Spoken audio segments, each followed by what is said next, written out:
মীরা আমাদের আজকে নিরোদ্ধা অনিমাদির সম্বন্ধে কিছু অনিমাদিকে আমাদের পরিচয় করিয়ে দিয়েছেন আর কি।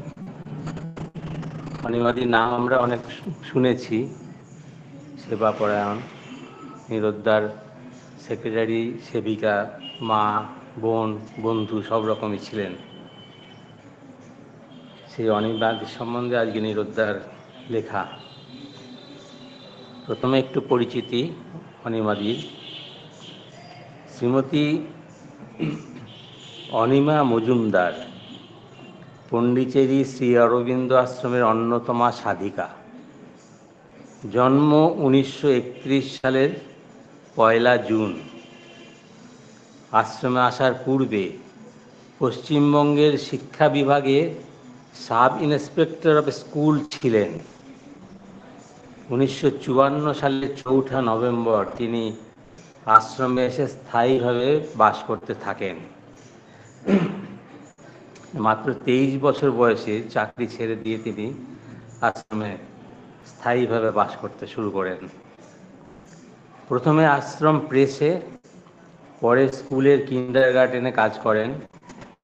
প্রথম থেকেই তিনি নলিনীদার সেবার কাজও করতে থাকেন। 1975 সাল থেকে শুধুই নলিনীদার সেবিকা ও একান্ত সচিব রূপে কাজ করে যান।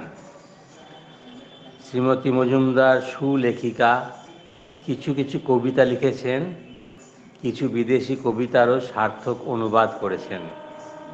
আশ্রমবাসী সকলেরই তিনি শ্রদ্ধার ও ভালোবাসার পাত্রী। এবারে নিরোদ্ধার বিবরণ। দীর্ঘ আশ্রম জীবনে এ পর্যন্ত 2টি মহৎ সেবাকর্ম দেখবার সৌভাগ্য আমার হয়েছে। একটি চম্পকলালের, অন্যটি অনিমার। চম্পকলাল তাঁর যৌবনকাল থেকে শ্রী অরবিন্দের পরিচর্যায় রত ছিলেন। আমি 12 বছর অবধি সেই সেবা দেখেছি, যখন শ্রী অরবিন্দ পায়ের দুর্ঘটনাবশত অসুস্থ ছিলেন সেই সময়ে। এই নিখুঁত, নিপুণ, অম্লান সেবা নিদর্শন আমার লেখা শ্রী অরবিন্দের সঙ্গে 12 বছর বইটিতে ফোটাতে চেষ্টা করেছি। অনিমার সেবা দেখবার সুযোগ পেয়েছি মাত্র 5-6 বছর, যখন নলিনীদা অসুস্থ হয়ে পড়লেন, তাও আবার বিশেষ বিশেষ সময়ে ডাক্তারদের পরিদর্শনকালে। এর আগে থেকেই অনিমা ছিলেন তার সেক্রেটারি। আমাদের সঙ্গে যখন পরিচয় হলো, তখন তিনি সেক্রেটারি, ধাত্রী, মা, বোন, বন্ধু, একাধারে সব। সুতরাং চম্পকলালের চেয়ে তার কর্তব্য অধিক ব্যাপক এবং বেশি দায়িত্বপূর্ণ। আবার মেয়ে বলে সহজও বটে। আবার চম্পকলাল ও অনিমায় দুজন পৃথক পৃথকভাবে যাদের সেবা করতেন, তাদের একজন স্বয়ং অবতার, অন্যজন তাঁরই শিষ্য প্রধান মহাযোগী নলিনীদা। কাজেই কোনোটাই সহজ ছিল না। বিশেষত অনিমার সেবা, তাকে একাকী রোগীর সকল ভার বইতে হতো। নলিনীদার পক্ষে অনিমা হয়েছিলেন অপরিহার্য। তার স্বভাব প্রকৃতি অনিমা হৃদয় ও বুদ্ধি দিয়ে বুঝেছিলেন। আমরা নলিনীদার যে পরিচয় পেয়েছি তার শেষ জীবনে বহু বছর পরে, অনিমা তার সঙ্গে নিকট সান্নিধ্যবশত সে পরিচয় পেয়েছেন বহুকাল আগে। সেই পরিচয়ের পূর্ণ মর্যাদা তাঁর দৈনন্দিন সেবায় ফুটে উঠত। তাঁর সেবার 2টি বৈশিষ্ট্য, 2টি হলো তাঁর প্রকৃতিগত। একটি তাঁর সদা প্রফুল্ল প্রাণ প্রাচুর্য, অন্যটি হলো নারীর আত্মোৎসর্গ। প্রথমেই খাদ্য বিষয়ে বলি, কেননা খাদ্য ও পথ্য চিকিৎসা শাস্ত্রে রোগীর আরোগ্য লাভের অন্যতম সহায়। অধিকন্তু নলিনীদা ছিলেন একাধারে যোগী, শিল্পী ও রোগী। সুরুচিসঙ্গত হবে সব কিছু এবং পরিষ্কার পরিচ্ছন্ন পরিবেশ। অনিমাকে সেদিকে বিশেষ লক্ষ্য রাখতে হতো। নলিনীদার খাওয়ার সময়টি বিশেষ উপভোগ্য ছিল, কারণ তার মেজাজ বেশ প্রসন্ন থাকত। নলিনীদার কোনো খাবার কার রান্না পছন্দ বুঝে নিয়ে অনিমা সে অনুযায়ী বন্দোবস্ত করতেন। মায়ের রান্নাঘরের খিচুড়ি, স্যুপ, ডাল, রেজ নামে একজন সাহেবের বিশেষ রকমের তৈরি স্যুপ, সুমিত্রাদির ডাল, শুক্তা, ডিসপেন্সারির সিঙাড়া, গণপতরামের ইডলি, একটু ধনেপাতা, শশা, কোনো বিশেষ গুণের তামিল পাতা ইত্যাদি তার দৈনন্দিন খাদ্য তালিকা। ফলের মধ্যে পেঁপে, আম, কলা, আঙুর, আনারস, কমলালেবু ইত্যাদি হরেক রকমের ফল। আশা করি কেউ নলিনীদাকে পেটুক মনে করবেন না। এগুলোর প্রত্যেকটি সামান্য মাত্রায় তকতকে ঝকঝকে পাত্রে সাজিয়ে খাবার টেবিলটা নলিনীদার সামনে রাখা হতো। খাদ্যের পরিমাণ অতি সামান্য, কিন্তু বৈচিত্র্যপূর্ণ। কোনটা কি এবং কার রান্না তাকে জানাতে হতো। পরিবেশ সুস্থ না হলে খাবার স্পর্শ করতেন না। প্রথমে নলিনীদা নিজের হাতে খেতেন, শেষে অনিমা পাশে বসে খাইয়ে দিতেন চামচে দিয়ে। যখন নলিনীদা বলতেন আর না, মেয়েদের স্বভাব মতো আচ্ছা আর এক চামচে বলে তার আদেশ পালন করতেন অনিমা। কখনো ভুলে খাওয়াটা অনিমা তাড়াহুড়ো করলে কাশির আক্রমণ হতো। তার বরাবরই কাশির ধাত। তখন খাওয়া বন্ধ করে মাথায় বুকে হাত বুলিয়ে কাশি থামাতেন অনিমা। খাওয়ার সঙ্গে সঙ্গে অনিমা গল্পের ঝুড়ি উজাড় করে দিতেন। সিঙারা নলিনীদার বিশেষ পছন্দ, কিন্তু ডাক্তারি কারণে যখন বন্ধ হলো তিনি বললেন ওটাও বন্ধ। ইডলি দেওয়া হচ্ছে শুনে একদিন দুমন উপস্থিত হয়ে বললেন, বাইরে থেকে এই খাবার দিচ্ছ? মায়ের রান্নাঘর থেকে সব খাবার আসবে। অনিমা ও মাতৃপ্রসাদ বিপদ গুনলেন। দুমন চলে গেলে তারা নলিনীদার মত চাইলেন। নলিনীদা চুপ করে রইলেন, সবাই উত্তরের অপেক্ষায়। একটু পরে বললেন, দুমনকে একটু ইডলি খাইয়ে দিও। আমরা সবাই হো হো করে হেসে উঠলাম। এই হলো নমুনা নলিনীদার রসিকতার। আহার শেষে দুটো তেতো ওষুধ গিলতে হতো এবং এক টুকরো আদা মুখশুদ্ধির জন্যে। সর্বশেষে ফলের রস। এই হলো সংক্ষেপে ভোজন পর্ব। আমিও আজকের আমার পাঠের পর্ব এখানে শেষ করছি। অর্ধেকটা পড়লাম, কারণ পুরোটা পড়া যাবে না, বাকি অর্ধেকটা সামনের দিনে পড়ব। উপস্থিত সবাইকে আমার প্রণাম জানাই, মা শ্রী অরবিন্দের প্রতি প্রণাম জানাই। এবার ভগবতী জননী আরাধনায় অদিতি দিদি ভাই। ওম শ্রী অরবিন্দ মীরা। শ্রী অরবিন্দ রচিত সাবিত্রী মহাকাব্যের তৃতীয় পর্ব দ্বিতীয় সর্গ থেকে পাঠ করছি ভগবতী জননীর আরাধনা। জন্ম আর শ্রম আর নিয়তির পারে দাঁড়ায় সে, যুগচক্র ধীরে চলে ঘুরে তার ডাকে। তারই শুভ হস্ত শুধু দিবে রূপান্তর কুণ্ডলিনী কালের শক্তিরে। তাহারই রহস্য রজনী লুকায়ে রাখে, তাঁরই কর্মবল অধ্যাত্মের রসায়ন। হিরণ্ময় সেতু তিনি, বহ্নি অনুপম অজ্ঞাতের জ্যোতির্ময় হিয়াতল তিনি। নৈঃশব্দের বীর্য তিনি, মর্মে বিধাতার পরাশক্তি তিনি, মহাবাক্য অনাহত। অটুট আশ্রয় তিনি কৃচ্ছ আরোহণে।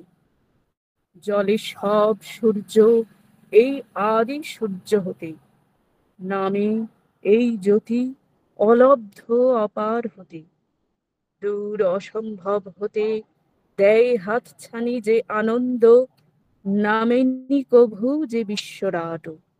নিখিল প্রকৃতি মূক কণ্ঠে ডাকে তারে, শুধু তারে বিদুরিতে পাদস্পর্শে তার জীবনের আর্তস্পন্দ। মানুষের ক্ষীণ অন্তরাত্মা পরে গাঁথা যে বজ্র প্রলেপ বিদীর্ণ করিতে তারে, আপন বহ্নিরে প্রজ্বালিতে বদ্ধ যত হৃদয়ের তলে। হেথা সব একদিন হবে নীড় তাঁর মধুময়। বিরোধ যতিক নিয়ে আসে সুসঙ্গতি তাঁর, তারে চাহি উঠে চলে জিজ্ঞাসা মোদের। ফিরে তাঁরই অন্বেষণে হৃদয়ের বেগ।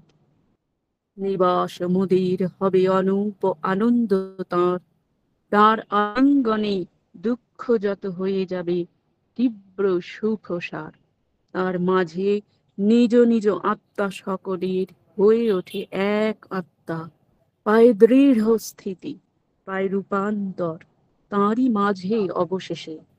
জীবন সার্থক হয় লোভী ঊর্ধ্ব হতে অসীম নিস্তব্ধ যত রভস নিবিড়। নিম্নে লোভী অপরূপ দেব আলিঙ্গন। মা এবং প্রভুর চরণে আমার আন্তরিক শ্রদ্ধা, প্রণাম এবং কৃতজ্ঞতা জানাই। উপস্থিত সকল ভক্ত এবং অনুরাগী বৃন্দকে আমার আন্তরিক প্রণাম জানাই।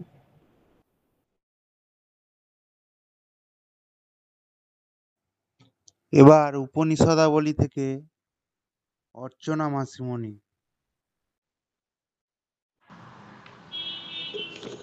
ওম শ্রী অরবিন্দ মীরা। উপস্থিত সজ্জন বৃন্দকে আমার সশ্রদ্ধ সান্ধ্য প্রণাম।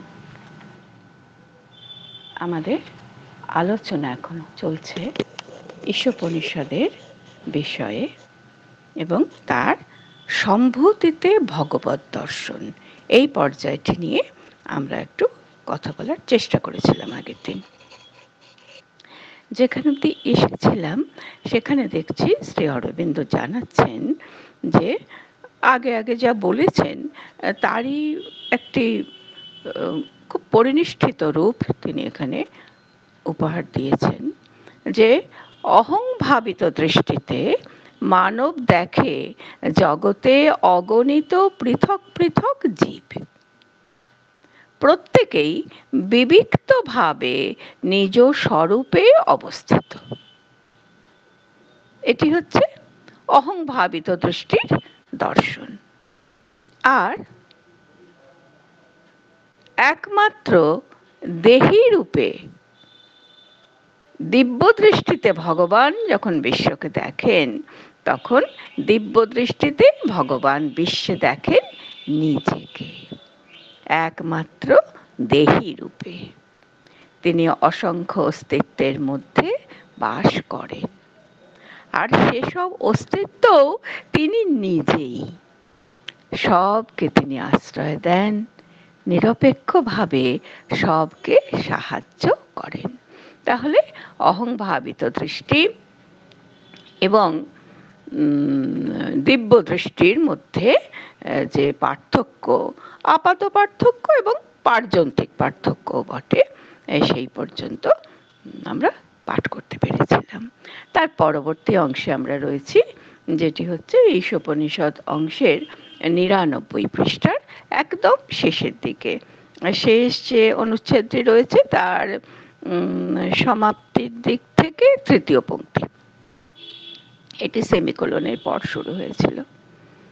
হবে পূর্ব নির্দিষ্ট সর্বপ্রথম শর্তাদি অনুসারে অনাদিকাল থেকে সম্ভূতির বিরাট সুসঙ্গতি ক্রমশ পরিস্ফুট করেন ওই দেহী রূপে ভগবান, এবং দিব্য চরিতার্থতার পথে তাকে পরিচালিত করে সে প্রগতির শেষ পদ সচ্চিদানন্দ বা অমৃতত্ব অবধি নিয়ে যান। তাহলে কি হচ্ছে না, প্রাথমিক শর্তগুলি যখন পূরণ হয় তদনুসারেই অনাদিকাল থেকে এই বিষয়টি ঘটছে। সেটি কি না, শ্রী ভগবানের হাতে বা তার সৃষ্টিতে সম্ভূতির বিরাট সুসঙ্গতি, আর সেই সুসঙ্গতি ক্রমপরিস্ফুট হয় আর দিব্য চরিতার্থতার পথে তাকে চালিত করে। আর সেটা কতক্ষণ ধরে চলে? প্রগতির শেষ পদ পর্যন্ত। প্রথম পদ থেকে শুরু হলে তাকে তো শেষ পদে পৌঁছতে হয়। প্রগতির শেষ পদ অর্থাৎ সচ্চিদানন্দ বা অমৃতত্ব অবধি। এই হলো সমগ্র জগৎ গতিতে অধিষ্ঠিত সর্বেশ্বর রূপী পরমাত্মার বিশ্ব দর্শনের রূপ। তাহলে এটাই হচ্ছে পরমাত্মার বিশ্ব দর্শন। কোন অবস্থায়? যখন তিনি সর্বেশ্বর রূপী। তাহলে এরপর এরই প্রেক্ষিতে ব্যষ্টি জীবনের কিছু দায়ও আসে।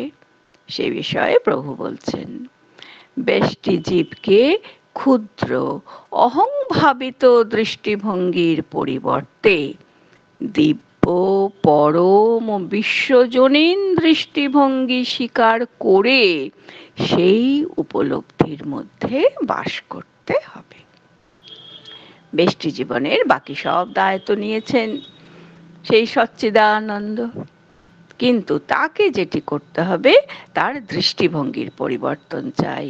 এতদিন সে অহংভাবিত ছিল, এখন তাকে আসতে হবে যে সেই দৃষ্টিভঙ্গির কাছে, সেই পরমাত্মার যে বিশ্ব দর্শনের রূপ সেটির স্বীকৃতির কারণে, এবং স্বীকৃতি বলবো না, তার সঙ্গে একত্বানুভূতির জন্যেই। কাজেই এর ফলটা কি হবে? এই যে ব্যষ্টি জীব তার থেকে যে সে সচ্চিদানন্দের কাছে এসে পৌঁছবে, তার ফল কি হবে? সুতরাং সোয়াহাং অথবা আমি সেই, এই পরম একত্ব বোধে বিশ্বাতীত পরমাত্মা বা অদ্বিতীয় একত্বের জ্ঞান লাভ করা প্রয়োজন। তাহলে এর জন্য দরকার আছে একত্বের জ্ঞান। আর সেই একত্বের জ্ঞানটা কার হবে? কিভাবে হবে? সোহং, আমি সেই। আমি সেই যখন বলছি তখন যে দুটি বিষয়ের উচ্চারণ এখানে হচ্ছে, তাদের একত্ববোধের আবশ্যক। সেই একত্ববোধে বিশ্বাতীত পরমাত্মা বা যাকে বলছেন অদ্বিতীয় একত্ব, সেই জ্ঞান ব্যষ্টি জীবকে, ব্যক্তি বিশেষকে আর কি লাভ করতে হবে। আর সেই জ্ঞানে প্রতিষ্ঠিত থেকে নিজের সজ্ঞান অস্তিত্বকে প্রসারিত করে নিখিল বিশ্বের বহুত্বকে সমগ্র রূপে আলিঙ্গন করা আবশ্যক। এর জন্য একেবারেতে যেটি অবশ্য প্রয়োজনীয়, আবশ্যক বলে দিচ্ছেন, সেটি হচ্ছে যে নিজের ব্যষ্টি সে কি করবে না, নিজের সজ্ঞান অস্তিত্ব, প্রথমে তার অস্তিত্বকে জ্ঞানযুক্ত হতে হবে এবং সেই সজ্ঞান অবস্থাতেই নিজের অস্তিত্বকে সে প্রসারিত করবে। করে কি হবে না, নিখিল বিশ্বের বহুত্ব যা আছে, নিখিল বিশ্ব তো আর এক থাকছে না, সে তো বহু, সেই বহুর মধ্যে একত্বকে প্রকাশ করতে হবে। তা কি সুন্দর করে বলছেন, বহুত্বকে সমগ্র রূপে আলিঙ্গন করা আবশ্যক।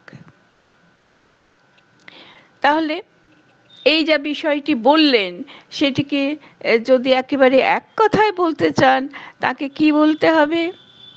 এই হলো ঈশোপনিষদের দ্বিদল বা সমন্বয়ী আদর্শ।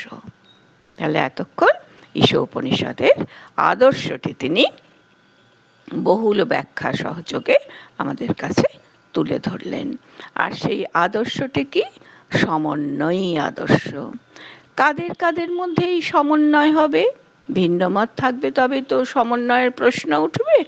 আপাত বৈপরীত্য যাদের মধ্যে আছে, তাই বললেন যে দ্বিদল, এর মধ্যে দুটি অংশ রয়েছে, কিন্তু তাদের সমন্বয়ী আদর্শই হচ্ছে ঈশোপনিষদের আদর্শ। যুগপৎ, বিদ্যা ও অবিদ্যা কয়েকটি এখানে বলেই দিচ্ছেন।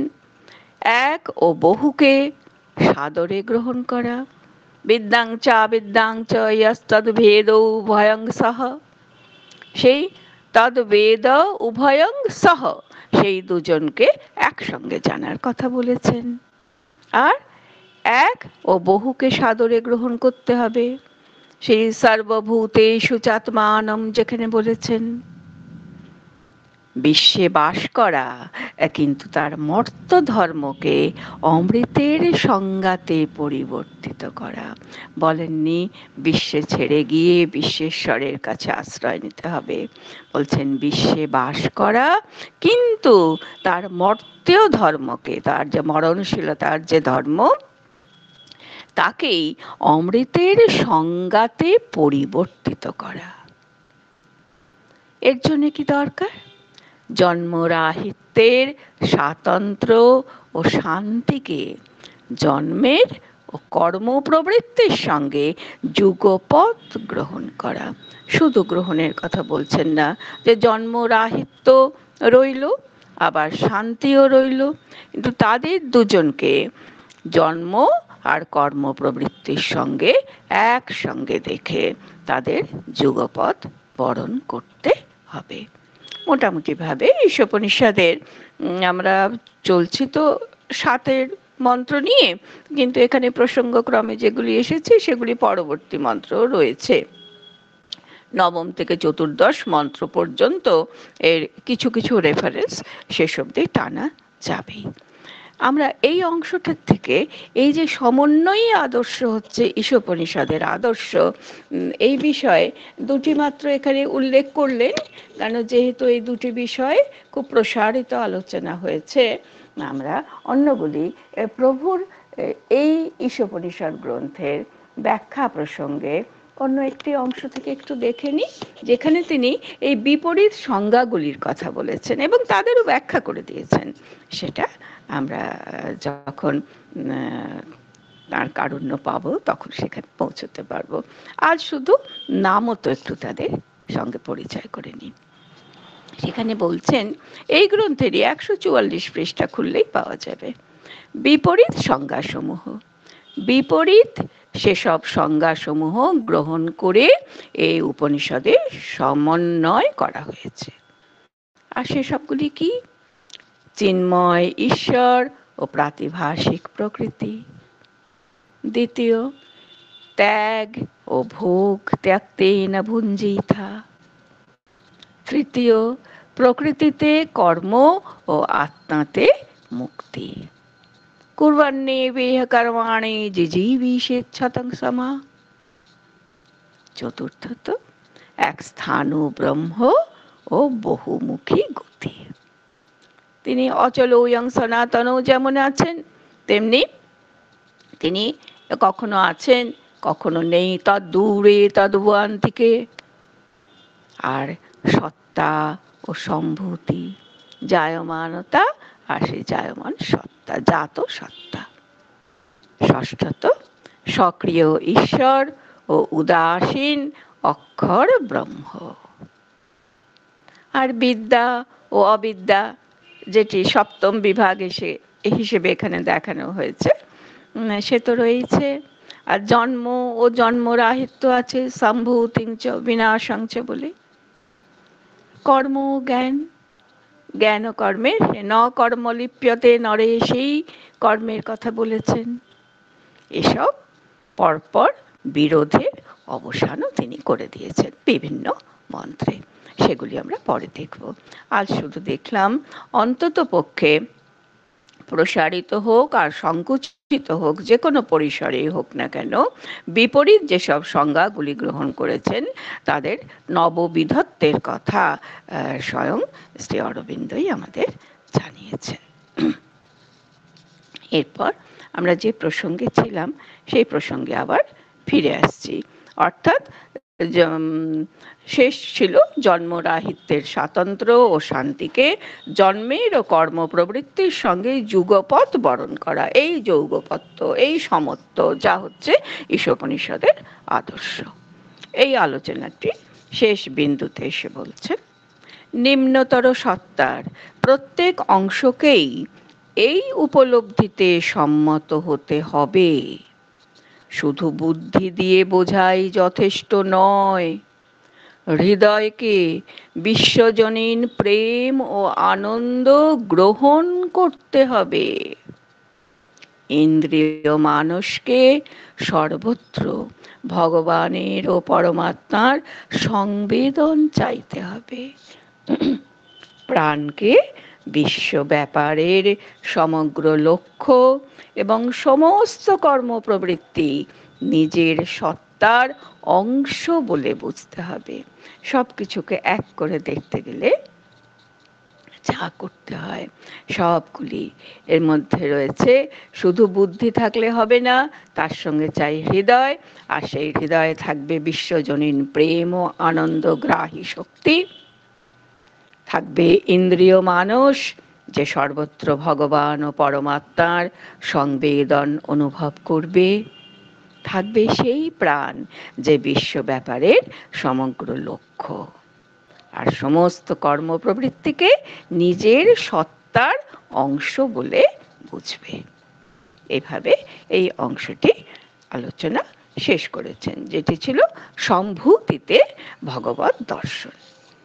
আমরা পরবর্তী আলোচনায় একটু আসার চেষ্টা করি।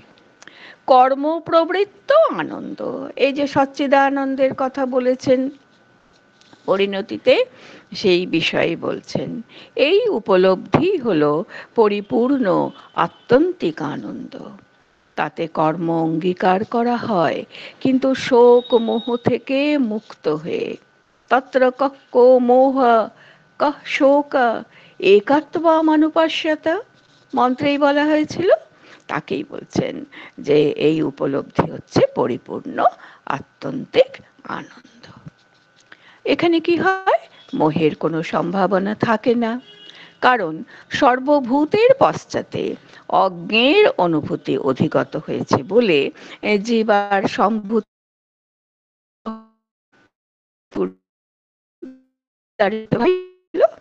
কিংবা বিশ্বের কোনো বিশেষ পদার্থকেই তার নিজস্ব একটা বাস্তব অস্তিত্ব আছে বলে বা নিজ গুণে তাকে বাঞ্ছনীয় বলে মনে করে আর অনপেক্ষ মর্যাদা দেয় না।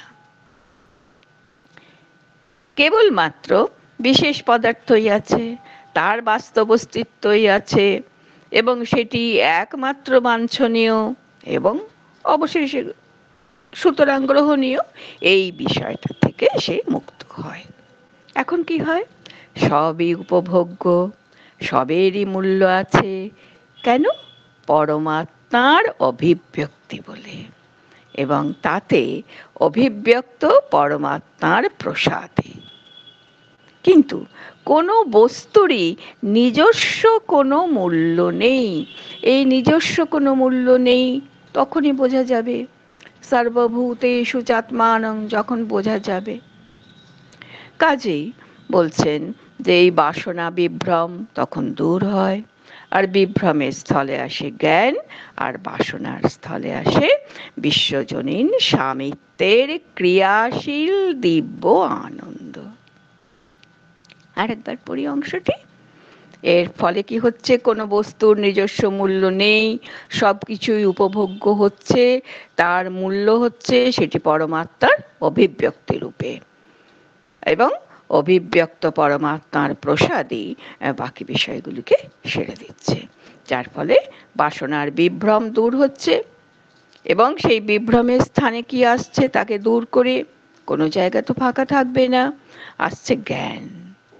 আর বাসনার স্থলে আসছে, বিভ্রমের জায়গায় এলো জ্ঞান, আর ভ্রান্তি নেই এখন। আর বাসনার স্থলে এলো বিশ্বজনীন সামিত্যের ক্রিয়াশীল দিব্যানন্দ। আজ এই পর্যন্ত থাক। জয়ন্তীদি আছেন। প্রণাম সকলকে। সবাই ভালো থাকবেন।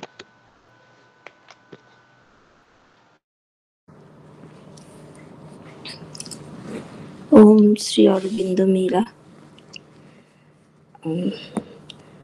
অর্চনাদির ব্যাখ্যা এত সুন্দর লাগে, সময়টা কিভাবে কেটে যায় বুঝতে পারি না। দিদি গো, সবই তো প্রভুর পড়ছি। কথা, আমি তো পড়ছি হ্যাঁ, শুধু। প্রভুর কথা, হুম। প্রভুর কথা, কিন্তু এই যে সুন্দরভাবে তাকে একটা মানে ভাষায় একটা সুন্দরভাবে ধরে দেওয়া, সেটা তো তোমার এটি তোমারই, একান্ত তোমারই, তুমি করতে পারো দিদি, এটি হচ্ছে প্রভুর, তুমিও জানো, আমিও জানি, সবাই সে তো জানে। ঠিকই, এখন উৎসুক কিন্তু আমরা বাণী হ্যাঁ, শোনার জন্য। হ্যাঁ, আমি লেটার্স অন ইয়োগা থেকেই বলছি। আমার এখানে তার কাছে, শ্রী অরবিন্দের কাছে যেমন যোগের বিষয়ে অনেক চিঠি এসেছে, তারই একটি চিঠিতে, যেটি অতি মানসিক অবতরণ সম্পর্কে তিনি প্রশ্ন করেছেন, তার উত্তরে তিনি বলছেন, কিন্তু অতি মানুষ নেমে এলে কি ঘটবে? এ বিষয়ে সিদ্ধান্ত নেবে অতি মানুষ। এর জন্য আগে থেকেই মন দিয়ে কতগুলো নিয়ম বেঁধে দিয়ে লাভ নেই মহাশয়। এটি হলো সত্য চেতনা, ঘটনার পেছনে দিব্য সত্য অনুসারে এটি কাজ করবে। এই যোগের মূল নীতি হলো এই, যে একমাত্র চেতনার অতিমানসীকরণ দ্বারা, যার অর্থ মনের ঊর্ধ্বে অতিমানসে আরোহণ এবং প্রকৃতিতে অতিমানসের অবতরণ, অন্তিম রূপান্তর করা যেতে পারে। সুতরাং কেউই যদি মনের ঊর্ধ্বে উঠে অতি মানুষে আরোহণ করতে না পারে বা অতি মানুষের অবতরণ প্রাপ্ত করতে না পারে, তাহলে যৌক্তিকভাবে এই যোগের অসম্ভব হয়ে পড়ে।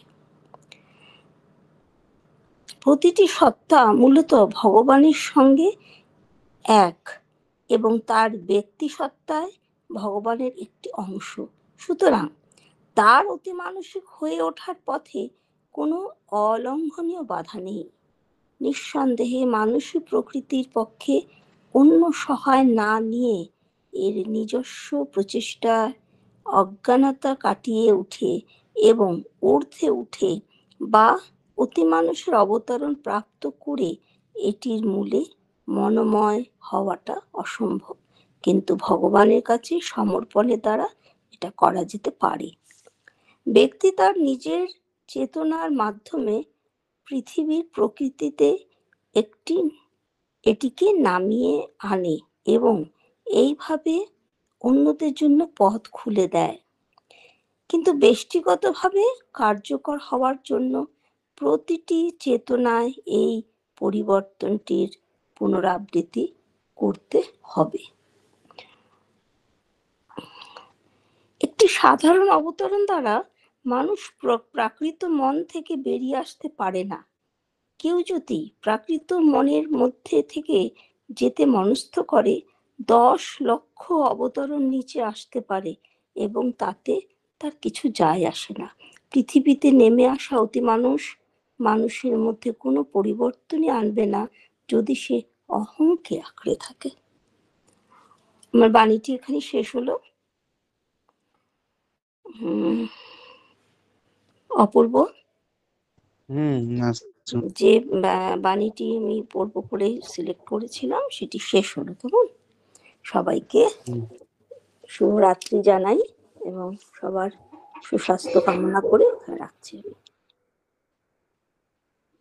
মা ও প্রভুকে প্রণাম জানাই, ধন্যবাদ জানাই যারা এই পাঠচক্রে প্রত্যক্ষ পরোক্ষভাবে অংশগ্রহণ করলেন। প্রত্যেককে ধন্যবাদ এবং শুভরাত্রি জানিয়ে, মা ও প্রভুকে প্রণাম জানিয়ে আজকে আমাদের পাঠচক্রে এখানেই বিরতি টানছি। জয় মা, জয় শ্রী অরবিন্দ।